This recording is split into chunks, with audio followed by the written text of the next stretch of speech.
Assalamualaikum warahmatullahi wabarakatuh. Saya Giza Naura Salsabila dengan NIM 056056919 dari Prodi Ilmu Komunikasi, mata kuliah Public Speaking kelas 193. Di sini saya akan membawakan topik pentingnya defisit kalori untuk gaya hidup sehat di kalangan Gen Z, Gang Nangkasuni, RT 4, RW 18. Assalamualaikum warahmatullahi wabarakatuh. Selamat sore semuanya.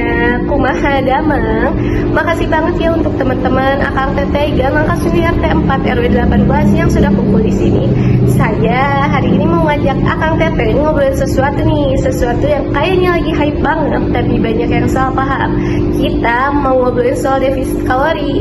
Eits, jangan tegang dulu. Dengar namanya aja kayak pelajaran biologi ya.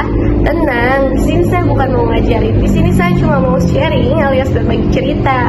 Karena ini penting banget buat kita Gen Z yang katanya generasi bangsa.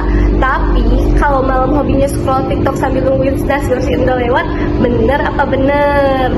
Kenapa sih kita perlu ngobrolin ini? Coba deh kita jujur-jujuran. Pola makan kita, anak-anak muda atau Gen Z di Gang Nangkasuni gimana? Sarapan kadang di skip, siangnya kalau lagi mager gampang paling pesen ojol. Malamnya nongkrong di depan PW sambil jajan seblak, crepes, atau mie ayam Mas Yoko. Enak kan? Banget, saya juga suka. Tapi, ada tapinya. Saya baru baca data, menurut headline, apa yang kita makan di usia kita sekarang sangat memengaruhi pertumbuhan kita. Bukan cuma badan, tapi juga mood. Sering gak sih kita ngerasa mengantukkan, gampang capek, atau bahkan gampang marah-marah? Nah, bisa jadi itu gara-gara bensin yang kita masukkan ke tubuh kita itu salah. Parahnya lagi, data di Indonesia dari BMC Pediatrik nunjukin angka obesitas remaja kita itu naik terus loh. Ngeri kan Akang Teteh?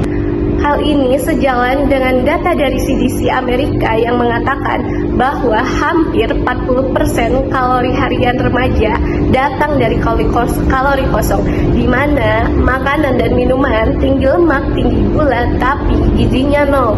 Contoh gampangnya minuman bersoda atau boba dengan topping macam-macam itu. Apa sih defisit kalori itu?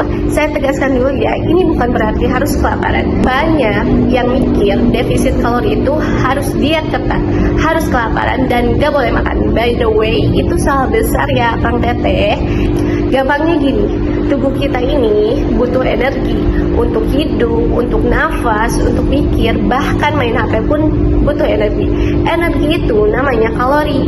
Nah, untuk kalori masuk itu apa yang kita makan dan kita minum. Contohnya nasi, seblak, gorengan, air putih, air bersoda, atau minuman manis lainnya. Untuk kalori keluar itu semua energi yang kita pakai untuk aktivitas sehari-hari. Misalnya jalan kaki ke warung, nyapu halaman, main futsal, bahkan tidur pun bakar kalori nih. Artinya defisit kalori itu kalori yang keluar lebih banyak dari kalori yang masuk. Saya ulangi ya, ini bukan berarti harus kelaparan, bukan berarti gak boleh jajan di warung Bu An. Ini cuma soal kesadaran dan keseimbangan. Kalau kita bisa menerapkan defisit kalori sehat ini, untungnya banyak banget nih Akang Teteh. Yang pertama, berat badan ideal. Ini bonus paling kelihatan. Saat tubuh defisit, dia akan bakar lemak cadangan buat jadi energi. Yang kedua, gak gampang capek. Aneh kan? Tapi makan lebih teratur justru bikin kita lebih segar. Karena kita jadi milih makanan yang bensinnya bagus untuk tubuh kita, bukannya bikin kaget sebentar lalu drop. Yang ketiga, mood jadi bagus. Serius deh, makanan bergizi bikin otak kita kerja lebih bener, jadi gak gampang marah-marah. Dan yang keempat, investasi masa depan. Kita mungkin masih muda, tapi apa yang kita lakukan sekarang itu sangat nentuin kesehatan kita 10-20 tahun lagi loh. Gimana sih caranya? Oke, ini bagian paling praktisnya. Gak usah mahal, gak usah ribet, dan gak usah keji mewah. Langkah pertama, Akang Teteh boleh nggak atau sadar dulu. Sebelum minum boba, sadar dulu, oh ini gulanya banyak banget, kayaknya nggak dulu deh. Yang kedua, ganti, bukan hilangkan. Gak usah langsung stop semua, nanti bisa stres. Coba deh, biasa pesen kopi pakai sugar, besok minta less sugar atau bahkan tanpa sugar. Langkah ketiga, ini paling gampang.